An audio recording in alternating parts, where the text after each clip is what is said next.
Telugu Desam party తరఫున మంత్రిగా BJP క్యాబినెట్లో ఉన్నారు. మిగతా రాజ్యసభ సభ్యులుగా ఉన్నారు. 5 సంవత్సరాల పాటు సాధించలేనిది ఈ రోజున బీజేపీ పార్టీలోకి వెళ్ళి సాధిస్తామని చెప్పడంలో వాళ్ళ దురుద్దేశం కనపడతా ఉంది. అంతేకాదు, వాళ్ళు క్షేత్రస్థాయిలో ఎక్కడా కూడా ప్రజాబలం ఉన్న నాయకులు కాదు. ఆంధ్ర రాష్ట్రంలో బీజేపీ వాళ్ళు మరి ఏమి ఆశించి వాళ్ళని తీసుకున్నారో తెలియదు, కానీ వాళ్ళు ఆర్థిక లావాదేవీల్లో అనేకమైన అక్రమాలకు పాల్పడ్డారని చెప్పి బీజేపీ నాయకులే మొన్నటిదాకా టీవీల నిండా ఘోషించారు.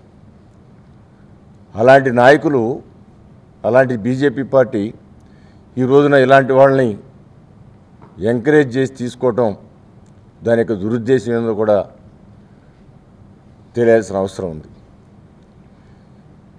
ఈ రోజున బీజేపీ పార్టీ భారతదేశంలో ఉన్న ప్రాంతీయ పార్టీలన్నింటిని కూడా అణగదొక్కడానికి చేసే ప్రయత్నాల్లో ఇది కూడా ఒకటని మేము భావిస్తూ ఉన్నాం.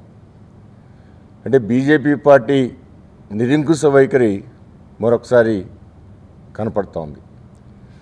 ఈ రోజున సుజనా చౌదరి గారు లేదా రమేష్ గారు లేదా ఇంకా మరొక ఇద్దరు వాళ్ళు చెప్పే మాటలు ఈ రానున్న సంవత్సరాల్లో ఆంధ్రజాతికి మేమేదో పొడి చేస్తామని చెప్పి ప్రజలను మభ్యపెట్టి వాళ్ళ స్వార్థం కోసం, వాళ్ళకున్న బ్యాంకుల్లో ఉన్న అప్పుల లావాదేవీల కోసం ఇవాళ బీజేపీ పార్టీ ఎవరైతే అక్రమ లావాదేవీలు ఉన్నాయో వాళ్ళందరినీ బీజేపీ పార్టీకి బయట ఉన్నప్పుడు ఒక రకంగా, బీజేపీ పార్టీలో చేరిన తర్వాత ఒక రకంగా, ఈ విధంగా భారతదేశం యొక్క ప్రతిష్టనే భంగపరుస్తున్న బీజేపీ పార్టీని కూడా తీవ్రంగా ఖండిస్తూ, ఎవరైతే రాజ్యసభ సభ్యులు, ఎవరైతే తెలుగుదేశం పార్టీకి ఇబ్బంది పెట్టి వాళ్ళు బయటకు వెళ్ళి నాయకుడిని కించపరిచే విధంగా మాట్లాడుతున్నారో వాళ్ళందరికీ కూడా తెలుగుదేశం పార్టీ కార్యకర్తలు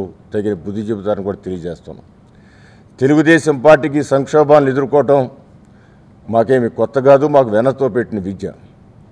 నందమూరి తారక రామారావు రాజకీయ పార్టీ పెట్టిన దగ్గర నుంచి కూడా అనేకమైన సంక్షోభాలు చూడటం జరిగింది. పెట్టిన సంవత్సర కాలంలో నాదెండ్ల భాస్కరరావు గారి ద్వారా, తర్వాత కొందరు ఎంపీలు, ఆ రోజున సగం ఎంపీలు పివి నరసింహరావు గారితో చేరిన సందర్భంలోనూ, ఆ తర్వాత చంద్రబాబు గారు పార్టీ అధ్యక్షుడు అయిన తర్వాత కూడా అనేకమైన సంక్షోభాలు చూడటం జరిగింది.